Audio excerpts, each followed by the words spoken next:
So hello dear student, কেমন আছো? I hope প্রত্যেকে ভীষণ ভালো আছো। আজকে আমরা পদার্থবিদ্যা পরিমাপ বা মেজারমেন্ট এই চ্যাপ্টারটা পড়ব।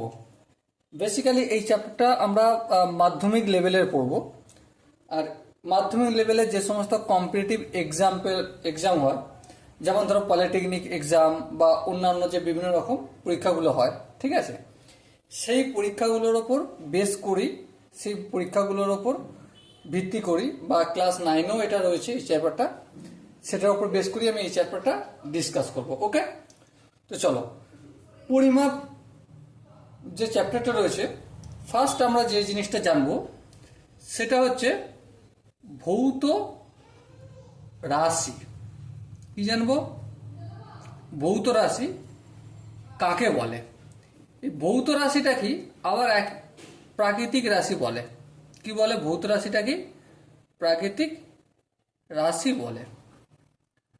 আবার এটাকে শুধুমাত্র সংক্ষেপে রাশিও বলা হয়। ওকে, তো মুদ্রা কথা হচ্ছে ভৌত রাশি বা প্রাকৃতিক রাশি বা শুধু রাশি কাকে বলে? পরিমাপযোগ্য যে কোনো বিষয়কে সাধারণভাবে পরিমাপ যোগ্য যে কোনো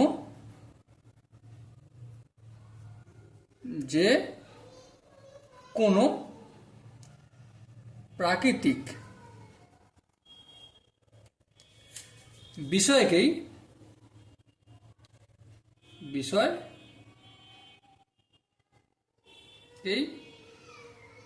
সাধারণভাবে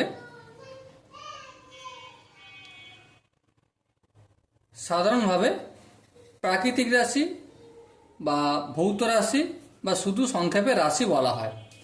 এবার দেখো, পরিমাপযোগ্য যে কোনো প্রাকৃতিক বিষয়কেই আমরা নর্মালি বা সাধারণভাবে প্রাকৃতিক রাশি বলছি। ওকে, এবার বিষয়টা হচ্ছে প্রাকৃতিক রাশির কয়েকটা উদাহরণ।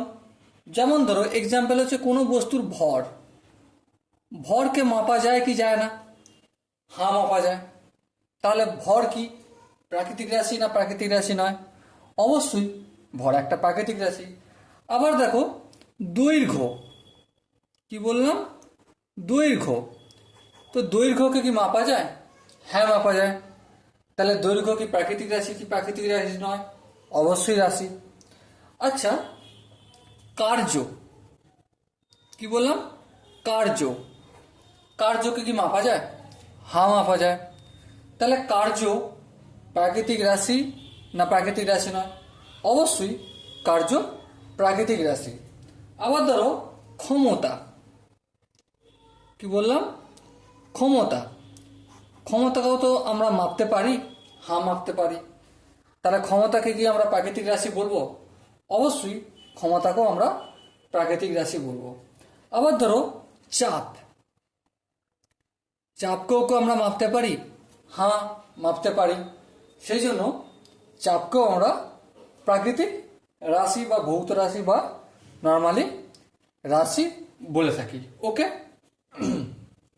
এবারে দেখো, আই হোপ প্রত্যেকে ভৌত রাশি বা প্রাকৃতিক রাশি বা সংক্ষেপে রাশি কি জিনিসটা এটা সম্বন্ধে মোটামুটি একটু ধারণা হয়েছে।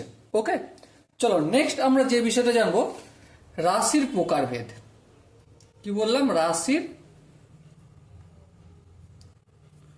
প্রকারভেদ। এই যে রাশির প্রকারভেদ আমরা করব, এটা কিসের উপর ভিত্তি করে করব? মান আর বেস, অভিমুখ, এই দুটোর ওপর ভিত্তি করে আমরা রাশিকে কটা ভাগে ভাগ করি? দুটো ভাগে ভাগ করি। কটা ভাগে? দুটো ভাগে। একটাকে কি বলবো? একটাকে বলবো স্কেলার রাশি। কি বলবো? স্কেলার রাশি। ওকে, আর 2 নম্বর কি হবে আমাদের? ভেক্টর রাশি। বেশ, বোঝা গেল। তো তো আমরা যে রাশিটাকে ভাগ করছি, কিসের উপর ভিত্তি করে ভাগ করছি যদি কোশ্চেন আসে, তাহলে কি হবে? মানের ওপর বেস করে আর অভিমুখ বা দিক, এই দুটো বিষয়ের ওপর ভিত্তি করে আমরা রাশিকে দুটো ভাগে ভাগ করছি। একটা হচ্ছে স্কেলার রাশি আর একটা হচ্ছে ভেক্টর রাশি। ওকে, আশা করি দুটো ভাগ কি কি বোঝা গেল, আর কিসের উপর ভিত্তি করে সেটাও আশা করি বোঝা গেল। এবার প্রশ্ন হচ্ছে যে স্কেলার রাশি কি জিনিস বা স্কেলার রাশি বিষয়টা কি সেটা আমাদের জানতে হবে। স্কেলার রাশি, ওকে, দেখো স্কেলার রাশি কাকে বলে এই জিনিসটা আমরা প্রথমে জানবো বা বুঝবো। স্কেলার রাশি যেহেতু ভৌত রাশির একটা ভাগ, তাহলে কি বলবো? যে সমস্ত ভৌত রাশির, যে সমস্ত ভৌত রাশির বা প্রাকৃতিক রাশির শুধুমাত্র মান আছে, কেবল মাত্র মান আছে, তাদেরকে কি বলবো? তাদেরকে আমরা স্কেলার রাশি বলবো। তাহলে দেখো, আশা করি এটা বোঝা গেছে। এবার ধরো একটা দুটো এক্সাম্পল যদি আমরা ধরি, যেমন ধরো কোনো বস্তুর এক্সাম্পল হিসেবে ধরছি, কোনো বস্তুর ভর, যখন ভর পরিমাপ করা হয় তখন, যখন ভর পরিমাপ করা হয় তখন শুধুমাত্র আমরা কি পরিমাপ করছি? একটা মান পাচ্ছি। কি পাচ্ছি? শুধুমাত্র মান পাচ্ছি, ঠিক আছে? এখানে ভর নির্ণয়ের সময় কি কোনো দিক বা অভিমুখ নির্ণয় করা হয়? না, নির্ণয় করা হয় না। সেই জন্যই ভর একটা কি স্কেলার রাশি বলতে পারি, হ্যাঁ বলতে পারি। আবার ধরো কার্য, কার্যর ক্ষেত্র সেম। কি পাবো? শুধুমাত্র মান পাবো, কিন্তু কোনো দিক পাবো না, কোনো দিক পাবো না। সেই জন্য স্কেলার রাশির একটা এক্সাম্পল হচ্ছে কার্য। ওকে, আর কিছু কিছু এক্সাম্পল, যেমন ধরো চাপ, এটাও একটা স্কেলার রাশি এক্সাম্পল, কারণ চাপে শুধুমাত্র মান আছে, দিক নেই, ঠিক আছে? আবার ধরো তড়িতাধান,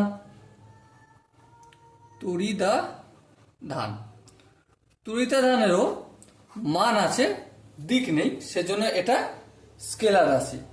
আবার তড়িৎ প্রবাহ, এটারও মান আছে কিন্তু কোনো দিক নেই, সেজন্য এটাও স্কেলার রাশি। এবার দেখো সমজাতীয় স্কেলার রাশি যোগ বা বিয়োগ বীজগণিতের সাধারণ নিয়ম কাজ করে। ধরো আমি কি বললাম এই পয়েন্টটা, 2 নম্বর পয়েন্ট, সমজাতীয়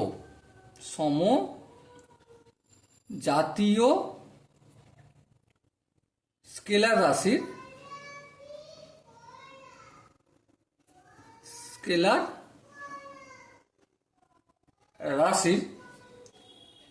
যোগ বা বিয়োগ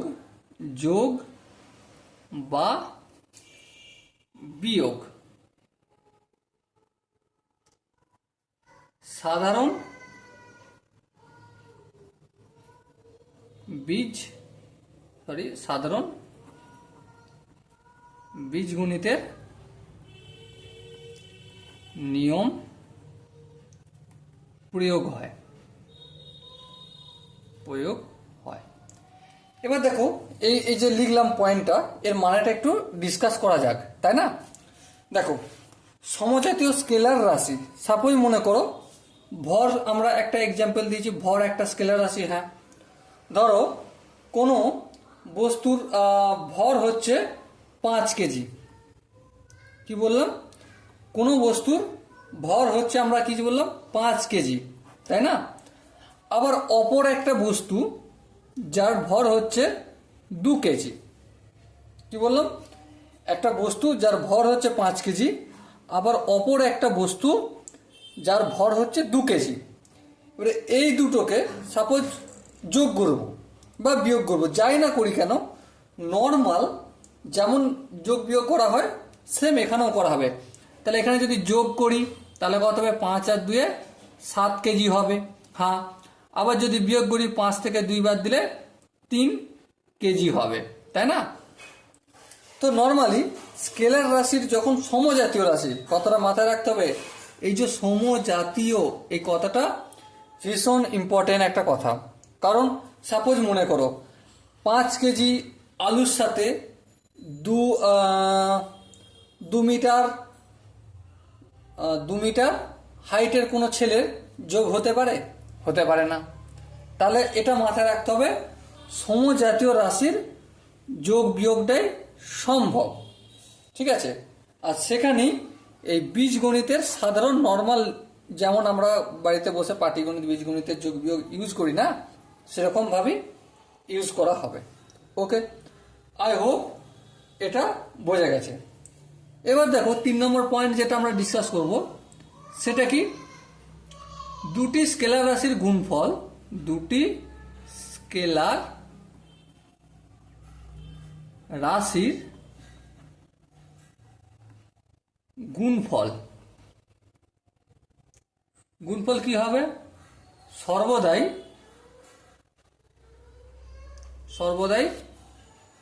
একটি স্কেলার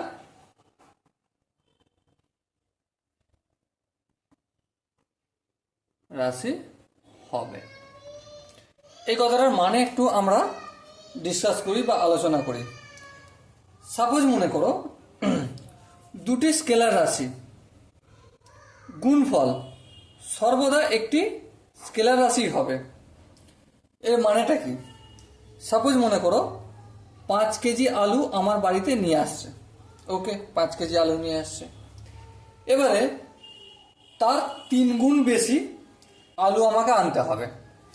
তাহলে ইন্টু যদি 3 করি তাহলে কত হচ্ছে? 3 5 15 কেজি। এবার যে জিনিসটা বলবো সেটা ভীষণ ইম্পর্টেন্ট। সেটা কি? 5 কেজি এর 3 গুণ আলু নিয়ে আসা হচ্ছে। তাহলে 5 কেজিটাকে তো আমি এভাবে লিখতে পারি, 5 KG plus 5 KG plus 5 KG. হ্যাঁ ঠিক, 3টে 5 কেজিকে যোগ করলে কত হয়? সেটাও 15 কেজি হয়। এই পয়েন্টটাও সেই জন্য আমাদের একটু মাথার মধ্যে ভরে রাখতে হবে, কি, যে দুটি স্কেলার রাশির গুণফল সর্বদাই একটি স্কেলার রাশি হবে। আই হোপ প্রত্যেকের এই স্কেলার রাশি সম্বন্ধে 3টে যে পয়েন্ট আমি ডিসকাস করলাম, আশা করি প্রত্যেকের বোঝা গেছে। যদি কারোর না ডাউট থাকে তাহলে আমি আগে যাই। দেখো, রাশির প্রকারভেদে আমরা এসেছিলাম, যেখানে মান আর অভিমুখ বা দিক অনুযায়ী দুটো ভাগে ভাগ করেছিলাম। একটা কি স্কেলার রাশি আর একটা ভেক্টর রাশি। স্কেলার রাশি নিয়ে ডিসকাস করলাম। স্কেলার রাশিটা কি? যে সমস্ত ভৌত রাশির কেবলমাত্র মান আছে। কি আছে? কেবলমাত্র মান আছে, তাদেরকে কি বলা হয়? স্কেলার রাশি বলা হয়। উদাহরণ হিসাবে ভর, কার্য, তড়িতাদান, চাপ আর তড়িৎ প্রবাহ, এগুলো শুধু মান আছে কিন্তু কোনো দিক নেই। সেই জন্য এগুলোকে কি বলা হচ্ছে? আমাদের স্কেলার রাশি বলা হচ্ছে। ওকে, আর 2 নম্বর পয়েন্টটা স্কেলার রাশি সম্বন্ধে আমরা কি জেনেছি? যে সমজাতীয় স্কেলার রাশির যোগ বা বিয়োগ সাধারণত বীজগণিতের নিয়ম প্রয়োগ করা হয়। উদাহরণ দিয়ে কি বুঝেছি? যে 5 কেজি আলুর সাথে 2 কেজি আলু যোগ বা বিয়োগ করলে 7 কেজি বা 3 কেজি নর্মাল যে বাড়িতে যোগ বিয়োগ করি তেমনই হবে। হ্যাঁ, এটাও আমরা বুঝেছি। আর কি বুঝেছি? দুটি স্কেলার রাশির গুণফল সর্বদা একটি স্কেলার রাশি হয়, এটাও আমরা বুঝেছি। এবার আমাদেরকে ভেক্টর রাশি নিয়ে ডিসকাস করব। কি নিয়ে ডিসকাস করব? ভেক্টর রাশি নিয়ে। চলো আমরা ফটাফট করে হেডিং করে নিচ্ছি, ভেক্টর রাশি জিনিসটা কি। দেখো, ভেক্টর রাশি, দেখো ভেক্টর রাশি কাকে বলে, জিনিসটা কি সেটা বুঝবো। ভেক্টর রাশি যে সমস্ত ভৌত রাশির যে সমস্ত ভৌত রাশির মান ও অভিমুখ, অভিমুখ যেটাকে গোদা বাংলায় দিক বলা হয়, অভিমুখ আছে, উভয়ই আছে, উভয়ই আছে, তাদের কি বলে? অবভিয়াসলি তাদের ভেক্টর রাশি বলে। তাহলে কি, যে সমস্ত ভৌত রাশির বা প্রাকৃতিক রাশি বা রাশির মান আর অভিমুখ এই দুটো উভয়ই থাকবে, উভয়ই থাকবে, একটা থাকলে হবে না, দুটোকেই থাকতে হবে, সেটাকে আমরা কি বলবো? সেটাকে অবভিয়াসলি ভেক্টর রাশি বলবো। ওকে, এবার ভেক্টর রাশির কিছু এক্সাম্পল, যেমন বল। বল এক প্রকার ভেক্টর রাশি, কারণ এর মানও আছে আর কি আছে? অভিমুখ, মানে কোন দিকে বল প্রয়োগ করা হচ্ছে সেটাও আছে, সেই জন্য বল একটা ভেক্টর রাশি। একইভাবে ভরবেগ, ভরবেগ এরও মান আর অভিমুখ দুটোই আছে, মানও আছে আর অভিমুখও আছে, সেই জন্য ভরবেগও একটা ভেক্টর রাশি। আবার কি দেখো, আমরা সরণ ত্বরণ এই সমস্ত কিছু শিখব, সরণ ত্বরণ শিখব, তড়িৎ ক্ষেত্রে প্রাবল্য, চৌম্বক আবেশ, এগুলো সবই কি হবে? ভেক্টর রাশির এক্সাম্পল হবে। ওকে, আই হোপ প্রত্যেকে ভেক্টর রাশি সম্বন্ধে মোটামুটি একটু ধারণা ক্লিয়ার হয়েছে। চলো, ভেক্টর রাশির দিক আর অভিমুখ থাকার কারণে কি হয়? ভেক্টর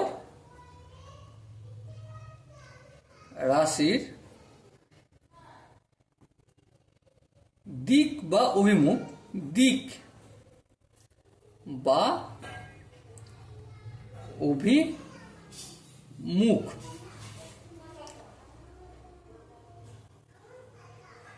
থাকার কারণে সমজাতীয়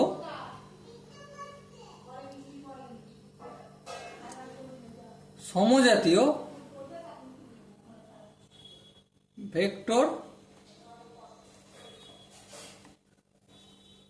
রাশির যোগ বা বিয়োগের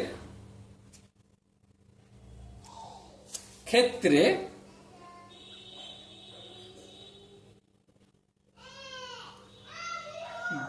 বীজগণিতের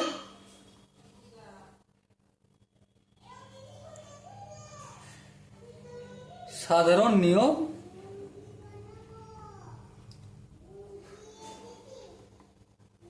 নিয়ম ব্যবহার করা হয় না, ব্যবহার করা হয় না। ওকে, কি বললাম এটা একটু ভালো করে পড়ি। কি বলেছি দেখো, ভেক্টর রাশির দিক আর অভিমুখ দুটো থাকার কারণেই সমজাতীয় ভেক্টর রাশির যোগ বা বিয়োগের ক্ষেত্রে বীজগণিতের সাধারণ নিয়ম ব্যবহার করা হয় না। সাপোজ আমি একটা এক্সাম্পল দিয়ে বলছি। সাপোজ মনে করো কোনো বস্তুর সরণ, আমি সরণের এক্সাম্পল দিয়ে বলছি, ঠিক আছে? সরণ, সাপোজ মনে করো 5 মিটার সরণ কোনো বস্তুর হলো কোন দিকে? উত্তর দিকে। আবার কোনো বস্তুর সরণ 3 মিটার হলো কোন দিকে? পূর্ব দিকে। সো এক্ষেত্রে না, আমরা এই দুটো বস্তুর যে সরণ হলো, একটা 5 মিটার সরণ হলো উত্তর দিকে আর একটা 3 মিটার সরণ হলো পূর্ব দিকে, এক্ষেত্রে কিন্তু 5 প্লাস 3 ইকুয়াল টু 8 মিটার, এই যে ফান্ডাটা বীজগণিতের সাধারণ নিয়ম, এটাকে আমরা প্রয়োগ করতে পারি না। ওকে, এটা আমাকে মনে অতি অবশ্যই রাখতে হবে। ওকে, চলো নেক্সট ভেক্টর রাশি সম্বন্ধে যেটা জানবো সেটা হচ্ছে যে দুটি ভেক্টর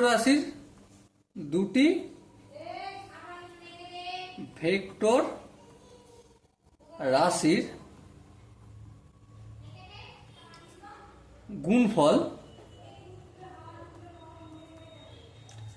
গুণফল স্কেলার বা ভেক্টর উভয়ই হতে পারে। মানেটা কি? দুটো সমজাতীয় ভেক্টর রাশি, ঠিক আছে, বা দুটো ভেক্টর রাশি, সেগুলোকে যদি গুণ করি তার গুণফলটা স্কেলারও হতে পারে আবার ভেক্টরও হতে পারে। ওকে, আই হোপ প্রত্যেকে ভেক্টর রাশির সম্বন্ধে মোটামুটি একটা ধারণা ক্লিয়ার হয়েছে। সো আজকে এই ভিডিওতে আমরা যেটা শিখলাম সেটা হচ্ছে ভৌত রাশি বা প্রাকৃতিক রাশি, ফিজিক্যাল কোয়ান্টিটি কি, এই জিনিসটা শিখলাম। মান আর অভিমুখ এর ওপর ভিত্তি করে রাশির প্রকারভেদ শিখলাম। একটা হচ্ছে স্কেলার রাশি আর একটা হচ্ছে ভেক্টর রাশি। স্কেলার রাশি সম্বন্ধে মোটামুটি আমাদের একটা স্বচ্ছ ধারণা জন্মালো, হ্যাঁ ঠিক। আবার ভেক্টর রাশির সম্বন্ধে মোটামুটি আমাদের একটা স্বচ্ছ ধারণা জন্মালো।